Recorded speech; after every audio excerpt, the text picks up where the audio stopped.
लवप्रीत सिंह जो कि 23 ईयर के एज में अपने ही घर में सुसाइड कर लेते हैं और इस सुसाइड का जिम्मेदार वो अपने कनाडा बेस्ड एनआरआई वाइफ के ऊपर लगाते हैं। और ये घटना पहला नहीं है पंजाब में। पिछले जनवरी के महीने में ही एक एनआरआई ने इटली से लौटने के बाद सुसाइड कर लिया और सुसाइड नोट में उन्होंने यहां पर भी अपनी पत्नी से डाइवोर्स लेने के लिए इस सुसाइड को जिम्मेदार बताया। सितंबर 2019 में एनसीडब्ल्यू के चेयरपर्सन रेखा शर्मा ने एक रिपोर्ट पेश किया जहां पर उन्होंने ये बताया कि पिछले 10 साल में पंजाब में करीब 4700 से ज्यादा महिलाओं ने अपने एनआरआई हस्बैंड के खिलाफ केस दर्ज किया गया है, जहां पर सबसे कॉमन फैक्टर यह है कि उनके हस्बैंड ने उन्हें अबंडन कर दिया।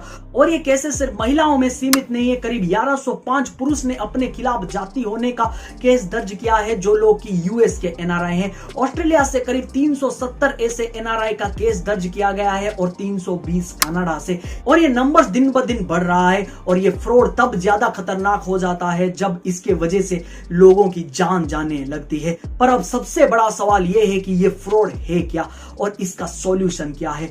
आज हम उसी के बारे में डिस्कशन करेंगे और इसीलिए प्लीज इस वीडियो को हर एक जगह पर शेयर करें ताकि लोग जागरूक बने और इसके ऊपर एक पॉजिटिव डिस्कशन हर जगह पर शुरू हो सके। अगर हम किसी भी न्यूज़पेपर के मैट्रिमोनियल सेक्शन को देखेंगे तो वहां पर एक कॉमन डिमांड ब्राइड और ग्रूम के लिए ये होगा कि टोल होना चाहिए, फेयर होना चाहिए, रिच होना चाहिए, जॉब होना चाहिए, वेल क्वालिफाइड होना चाहिए, etcetera etcetera and etcetera.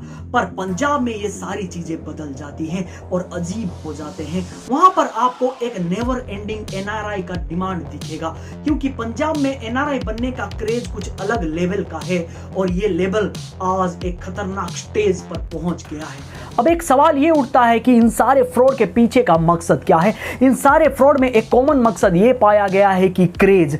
Punjab में विदेश जाने का, विदेश में बसने का, विदेश में जॉब या फिर बिजनेस करने का क्रेज कुछ ज्यादा ही है और इसी वजह से लड़कियां इसमें ज्यादा फंसती थी। लड़कियां फॉरेन जाने की शौक से किसी एनआरआई से शादी कर लेती थी और इस फ्रॉड में फंस जाती थी। लड़के उन्हें इंडिया में छोड़ के चले जाते थे या फिर विदेश से ही डाइवोर्स लेटर भेज दिया करते थे। और ऐसे भी बहुत सारे केसेस देखे गए हैं जहां पर कि लड़कियों को फॉरेन बुलाया जाता है पर एयरपोर्ट उन्हें कोई लेने ही नहीं आता है। और ऐसे मामले बहुत ज्यादा जब बढ़े, सुप्रीम कोर्ट ने भी कुछ ही साल पहले सेंट्रल गवर्नमेंट को एक नोटिस जारी किया था क्योंकि ऐसे बहुत सारे केसेस सामने आए जहां पर कि लड़कियों को इंडिया में अबंडन करके छोड़ दिया जाता है और उस वक्त वो प्रेग्नेंट होती थी। इसलिए उस लड़की के और उनके बच्चे की केयर करना हमारे देश की ड्यूटी बनती है।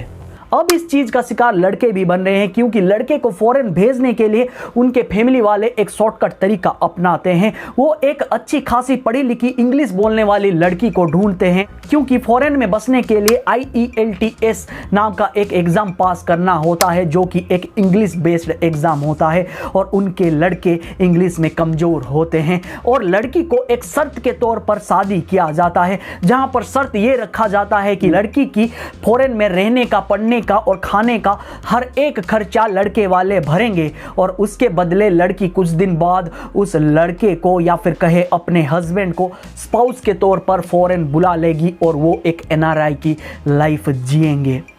जब ऐसे कंडीशनल शादी या फिर अनौपचारिक शादी सिर्फ फॉरेन जाने के लिए किया जाता है तो फ्रॉड का मामला भी ज्यादा बढ़ जाता है। ऐसे केसेस बहुत सारे सामने आए हैं जहां पर लड़कियां चीट कर लेती हैं, वो फॉरेन में जाके बस जाती हैं पर अपने हस्बैंड को कभी वहां पर बुलाती ही नहीं है, वो उन्हें इग्नोर करती रहती हैं या फिर वहां किसी दूसरे से शादी कर लेती है या फिर डाइवोर्स के पेपर इंडिया भेज देते हैं। और ऐसे भी केसेस बहुत ज्यादा देखे गए हैं जहां पर लड़की ब्लैकमेल करती हैं लड़के वालों को और ज्यादा पैसे लेने के लिए और इसी वजह से ज्यादातर पंजाब में एनआरआई लड़के डिप्रेशन में आ रहे हैं और सुसाइड का मामला बहुत ज्यादा बढ़ रहा है। अब तक शायद आप लोग समझ ही चुके होंगे कि यह मामला कितना सीरियस है और इसके बारे में आप क्या सोचते हैं जरूर कमेंट सेक्शन में बताइएगा।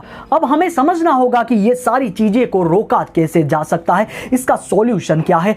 बहुत पहले सुप्रीम कोर्ट ने अपने तरफ से एक कार्रवाई किया था, सेंट्रल गवर्नमेंट को नोटिस जारी किया था, इसके ऊपर स्टेप्स लेने के लिए बोला था। पर यहां पर एक प्रॉब्लम यह आता है कि जो फॉरेन में बसते हैं उनको इंडिया में ट्रायल करना नियर टू इम्पॉसिबल हो जाता है।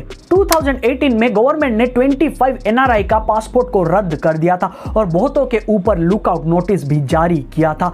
इस पूरे फ्रॉड को रोकने के लिए यहां पर एक सख्त कानून की जरूरत है और ऐसे फ्रॉड क्यों होते हैं, इसके इंग्रेडिएंट क्या है, उसके ऊपर एक सख्त इन्वेस्टिगेशन भी होना चाहिए।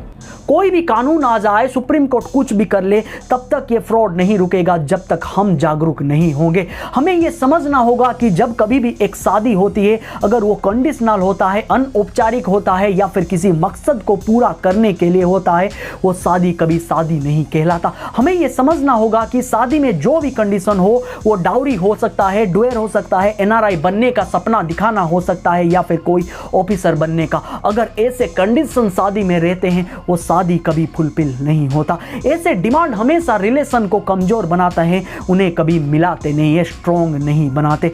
ये हमें समझना होगा और दूसरों को समझाना होगा और इसीलिए इस वीडियो को आपको शेयर करना पड़ेगा, क्योंकि हमारा गोदी मीडिया इंडिया के प्रॉब्लम को छोड़ के बाकी सब कुछ दिखा रहा है। इसलिए हमें ही कुछ करना होगा, हमें ही जागरूक बनना होगा और बनाना होगा। अगर मेरे इस वीडियो में थोड़ा सा भी सेंस बनता हो और ये वीडियो आपको सही लगा हो तो इस चैनल को सब्सक्राइब करने के लिए यहाँ पर क्लिक करें और ऐसे ही पॉजिटिव सॉल्यूशन बेस्ड वीडियोस को देखने के लिए यहाँ पर